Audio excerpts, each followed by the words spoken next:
What is going on, everyone? My name is Andy. Welcome back to another FPL video. In this one, it's the Game Week preview for Game Week 28. Now, there's four key topics that I want to go through in this one.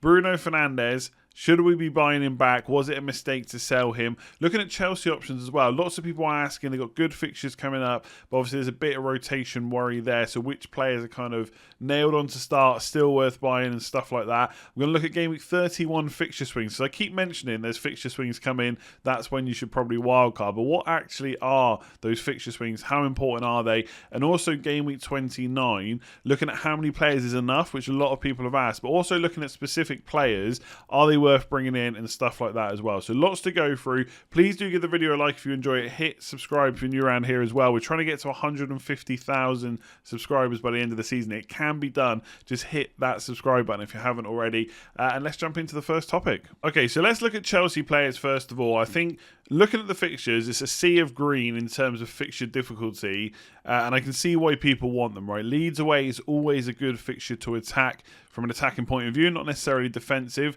Then they got a blank, West Brom at home, Crystal Palace away, Brighton at home, right? It doesn't get too much better than that. If you could throw Newcastle in there as well, that might be good. But as a set of 5 game weeks, this is pretty good. And obviously we know they've got a blank. Now, just because the team's got a blank game week, it should not put you completely off bringing players in once you've got your solid amount of players for Game Week 29, which we'll talk about in a little bit on this video. So that Leeds away fixture is good. I think for that, when you are primarily targeting attackers rather than defenders, because Leeds just feel like a team that can score against anyone. They are one of the best attacking teams in the league. What I will say though is Chelsea are also one of the best defensive teams, so it is going to be a struggle for Leeds to score past them, so it shouldn't necessarily put you off. But I think a combo of Leeds away plus a blank means you can probably delay bringing a defender in. Now, I've had a look at the starts in the Premier League under Tuchel because this is a bit of a problem, right? There is a rotation worry. I bought Rudiger in for Everton, hoping that Chelsea would get a clean sheet.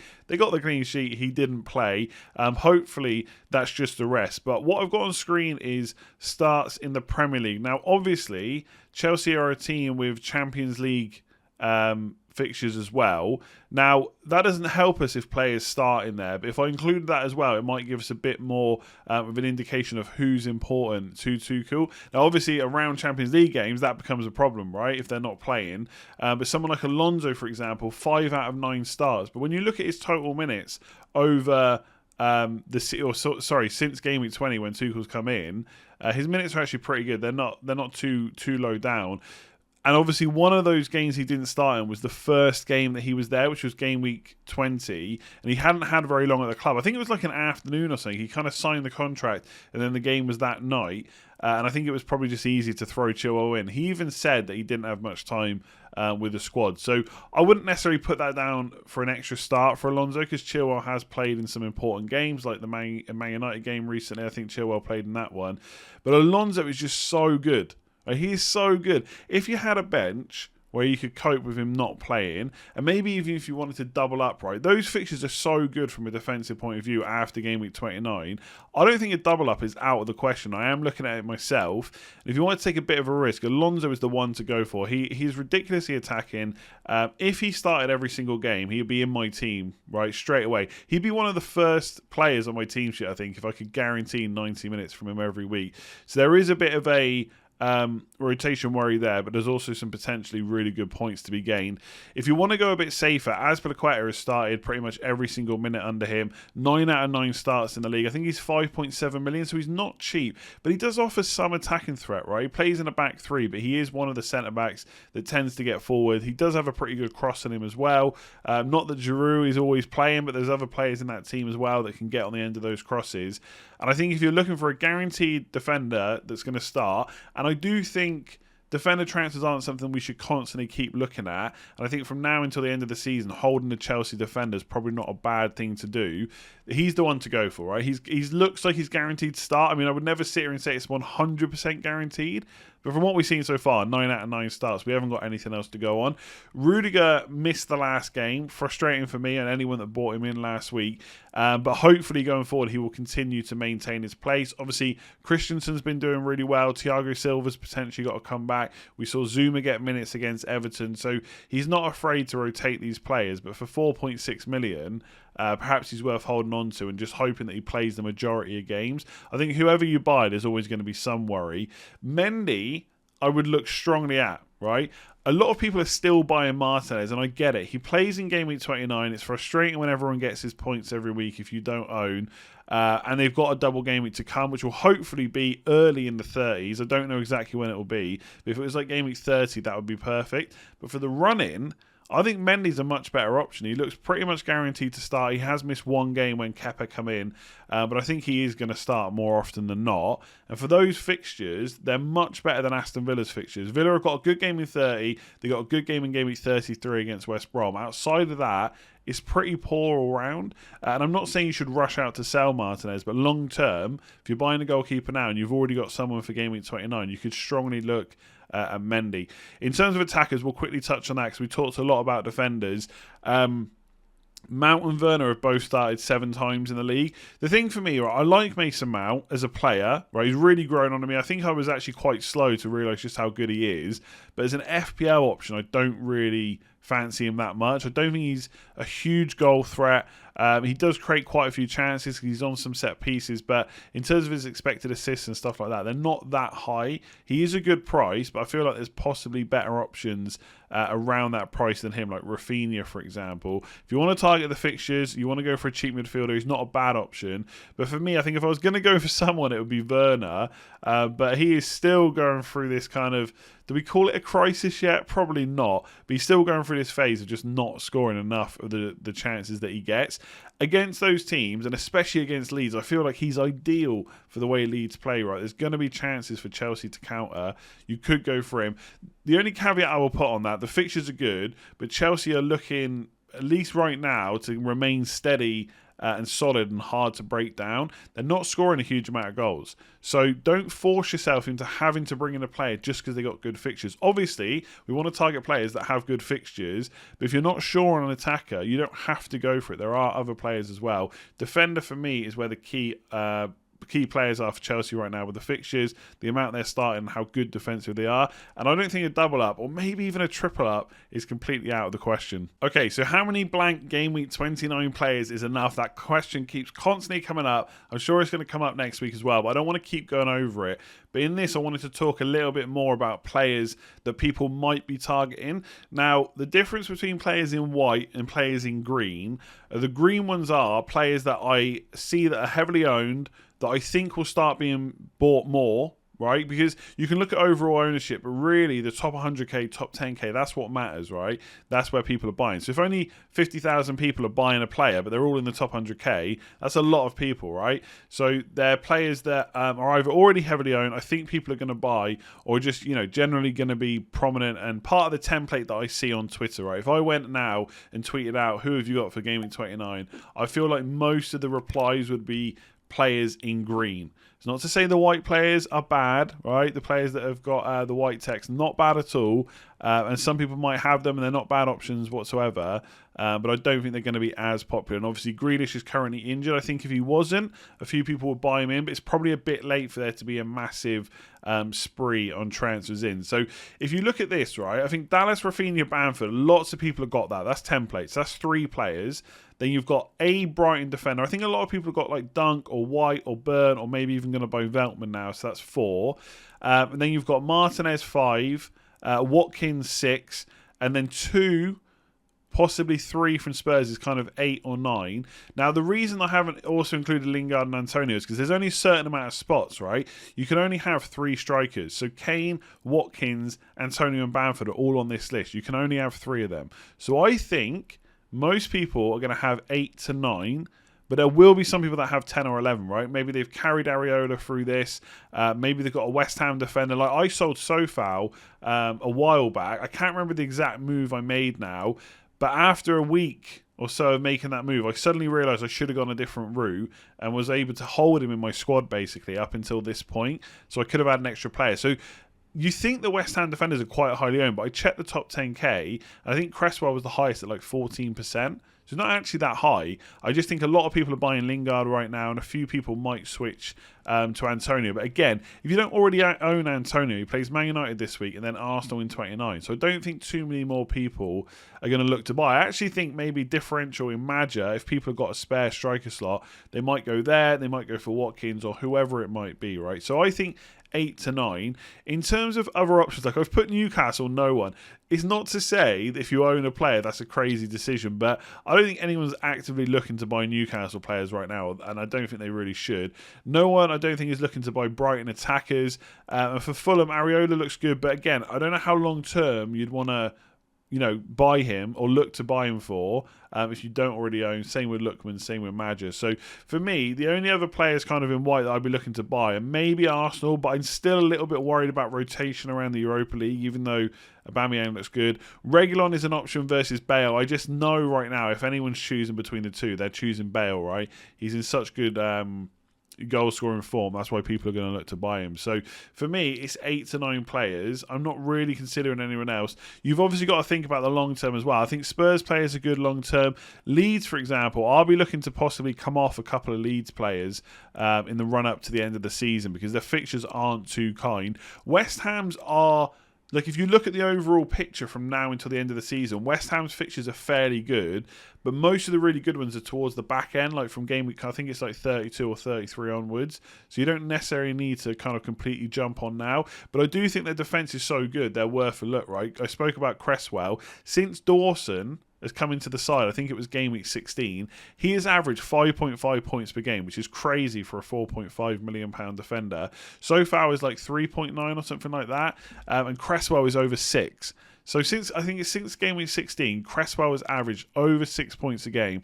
That is so good for someone so cheap, and he has been crazy overlooked by many of us, including me. So that's what I think the template will look like. I think 8 to 9 players is fine. And the thing is, like, you got to think about what the extra 10th or 11th player will get you. If they're in your squad, fine, right? If they're in your squad, that doesn't matter. You've got them. You just play them. But are they someone you want to bring in for the long term? If not, you probably don't need to buy them. Lots of people are going to captain Son, Bale, Kane. I don't really see too many other players captain this week. So you're going to have that covered if you've got your Spurs players. It's just a question of how many other points are there to be gained. And from kind of the 10th or the 11th player, I'm just not sure there's that many. So I want to talk about the Game Week 31 fixture swing because I've mentioned it quite a few times, right? I said if you've got a good squad for 29, etc., the doubles in 26, you might as well hold your wild card until Game Week 31. And also, I've got half an eye on it myself, right? I'm not sure I'm going to make any transfers this week. I'll talk about that tomorrow. In Game Week 29, I'm probably not going to make too many. And then if you've got a good squad for Game Week 29, you've probably got a good squad for Game Week 30. So it's 31 onwards. I'm potentially looking to make some moves with my squad. And it's worth remembering, right, if you haven't got a wild card, which I don't, I wouldn't be particularly worried, right? Just because these 5 teams have got good fixtures, right? And a lot of people maybe don't own Arsenal, don't own Wolves, don't own Leicester, and potentially don't own Chelsea, but we've already talked about them. You're not suddenly going to see people buying 3 Leicester players, 3 Wolves players. You're not going to suddenly massively miss out. I think these things are always overblown. The grass is always greener in FPL. If you've got a wild card, great. You're looking forward to Game Week 31. If you don't, you're dreading it. It's probably going to be in the middle, right? People can jump on Wolves defenders, for example, Fulham, Sheffield United, Burnley, West Brom, Brighton. That is brilliant fixtures. But guess what? You have transfers too. You could bring one in if you wanted to. Leicester, I think West Brom, Palace and Newcastle and even Southampton right now, you may not get 4 better attacking fixtures in a row than those. So I would be looking at that. But again, if Barnes and Maddison are injured, and how do I get Jamie Vardy in? Do I sell Kane? That's a big decision wildcarders are going to have to make. I think if Maddison and Barnes are back, potentially they are worth looking at because those fixtures are so good. Like if I was going to, I said it just a minute ago, didn't I? Like Newcastle, Crystal Palace, they are teams that I would target. Southampton aren't playing well. And West Brom defence, look, whether it's slightly improved under Sam Allardyce, I don't know. I think the numbers have got slightly better, but they're still a bad defence. So I still think those 4 fixtures look really good.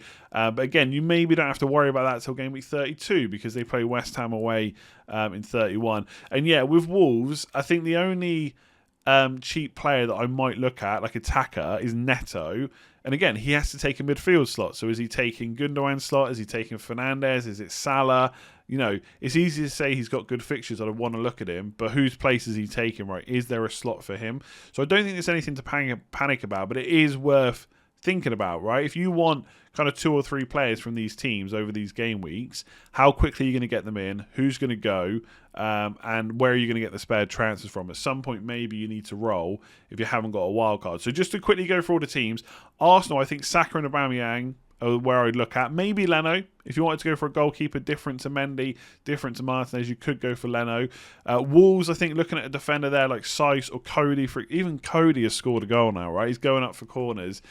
Those fixtures are really good from a defensive point of view. So Wolves defender. But we've also got Chelsea defenders, right? We're talking about them coming in now. Their fixtures continue to be good for the rest of the season as well. So you've got a Chelsea defender, you've got a Man City defender like Diaz, you've got a Wolves defender. Who else are you fitting in, right? There's lots of options. Just because Wolves have got good fixtures and are going to get defensive returns doesn't mean that other players won't as well. So I would say don't panic. I also would keep an eye on Liverpool because I know a lot of people are looking to sell their players, but the fixtures are really good.